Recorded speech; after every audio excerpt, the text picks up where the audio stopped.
오늘 아침에 이 신문 보셨죠? 거기 유관순 여사 예. 사건에 관한 기사가 크게 나는데 얼마나 진영 논리가 심한가 하면 나 오늘 정말 깜짝 놀랐습니다. 내가 뭐 고등학교 국사 교과서를 볼 여유가 없으니까 못 봤는데 예전에는 뭐 많이 배웠겠죠. 8종 중에 4종의 교과서. 일제시대 때 우리 독립운동을 쭉 기술하면서 유관순이라는 이름이 통째로 빠져가 있다. 유관순 누나라고 우리는 배웠는데, 그렇죠. 유관순 누나, 유관순 열사죠, 여사에는. 예. 유관순 열사에 대한 기술이 통째로 빠져가 있다.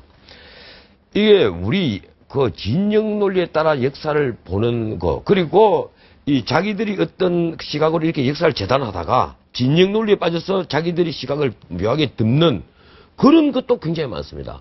우리가 동학혁명이라 그러잖아요. 예. 나는 우리나라 이 젊은 사학자들이 특히 이제 진보주의 계열에 있는 젊은 사학자들이 과거에 동학난이라고 한 걸 동학혁명으로 본 시각은 굉장히 올바르다고 생각합니다. 그건 왕조 시대를 정당하다고 보지 않으니까 이 동학혁명이 되는 것이거든요. 예. 쉽게 말하면 자유주의 혁명까지는 가지 못하더라도 하나의 구체제를 갈아엎으려고 하는 그 새로운 체제를 만들려고 하는 그 혁명이었다는 거예요. 실패한 혁명이지만 그때는 그 동학혁명을 혁명으로 기술한 글들을 읽어보면 당시에 일본은 우리나라에 막 들어올 때입니다.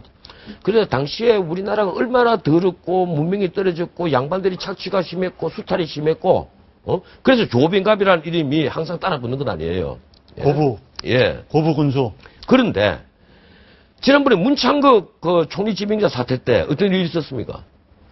문창극 씨가 똑같이 우리 대한제국 시절에 조선시대 말기에 이렇게 수탈이 심했고 우리는 더럽고 영양 부실이었고 위생은 엉망이었고 정말 이래서 게을러졌다. 수탈 때문에 게을러졌다. 이런 얘기를 했단 말이에요.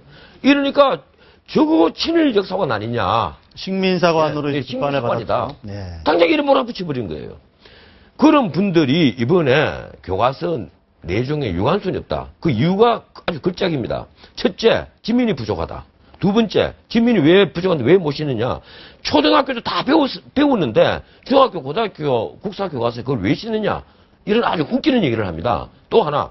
위인전이 아니다. 예, 더 웃기는 게 거죠. 예. 중고등학교 역사교과서는 최소한 사건 중심으로 써야지 왜 인물 중심으로 쓰느냐. 이런 해교양 변명까지 합니다. 유관순 열사는 우리 3.1운동의 상징이잖아요. 3.1운동에 무려 200만 명이 가담을 했고, 그때 우리 인구가 한 2천만 명 될 겁니다. 한 200만 명. 그러니까 아주 어린애들, 정말 연로한 노인들 빼면, 거의 5분의 1 정도는 다 가담했다는 얘기예요. 3.1운동에 가담을 해서 죽은 사람이 엄청 7천여 명이 죽었잖아요. 사망자만. 그런 사건의 유관순은 하나의 상징이거든요. 대표적인 인물이고. 유관순 누나만 있는 건 아니지만 어쨌든 그렇죠. 상징으로 돼 있죠. 우리가 역사적으로. 3.1운동의 가장 33인 중에서 가장 저항을 크게 한 분은 만해 한용운 선생 같은 분이고. 그렇죠. 그리고 시위에 나선 분 중에서 가장 상징적인 인물은 유관순 열사 같은 분이고. 그래서 우리가 국사책에서 다 배우는데 그걸 사건 중심으로 기술하니까 이제 인물은 빼도 된다. 그러면서 그 뒤에 붙이는 말이 걸작입니다. 유관순이라는 사람은 일제시대가 끝났을 때 친일파가 자기들이 죄상을 덮기 위해서 과장한 인물이라는 겁니다.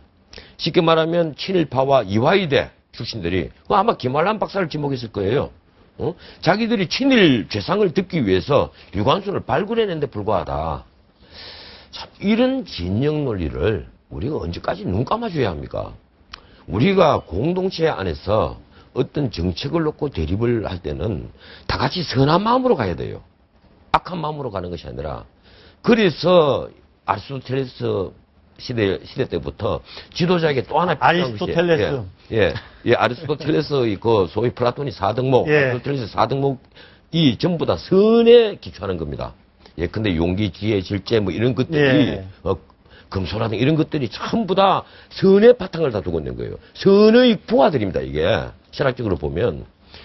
그래서 지도자는 가장 기본적으로 이 선한 마음을 갖고 있어야 돼요. 정치인들은 모름지기 선한 마음으로 어떤 정책을 놓고 대결을 해야 되는데 그게 아니라는 겁니다. 우리 정치인들은 세월호 유족들이 장황한 표현을 한 겁니다. 적과의 동심. 상대를 적으로 본단 말이에요. 적은 박멸해야 되거든요. 박멸이 대상으로 보니까 우리 정치판이 항상 이렇게 엉망이 됩니다. 지난 넉 달 동안 세월호가 무너지고 나서, 침몰하고 나서, 지난 넉 달 동안 통과된 법안이 하나 있습니까? 법안 하나 없습니다. 국회가 그대로 동안 나간 저 세비가 1,000억, 예, 1,000억이 되고 국회가 그대로 공진했단 말이에요. 그러면 이 양반들이 뭐 대단한 다른 일을 했느냐? 다른 일 한 게 뭐가 있습니까? 지방선거하고 재보궐선거, 선거운동 한 게 그게 뭐 대단한 일이었어요? 국회의원으로서, 국민의 대표로서 일을 한 게 있어야 되지 않습니까? 그럼 일을 할 게 없느냐?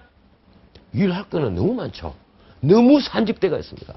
밤을 새워서 일을 해도, 아마 제대로 정신 박힌 국회의원 같으면 국회에서 쓰러져 갖고 병원에 입원을 한 사람이 있어야죠. 단식하다가 쓰러져서 병원에 실려갈 게 아니라 국회에서 쓰러져서 병원에 실려가는 그런 국회의원은 지금까지 역사상 단 한 명도 없습니다.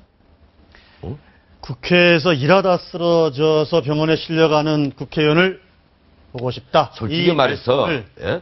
국회에서 발언하는 국회의원들 다 보좌관들이 다 적어준 것 아닙니까? 국회의원들은 팽팽 놀고. 뭐 아닌 분들도 있겠죠. 뭐. 글쎄요. 아닌 분들이 몇 사람이 되겠습니까? 오늘 말씀 여기서 줄이도록 하겠습니다. 알겠습니다. 시간이 다 됐습니다. 예. 감사합니다.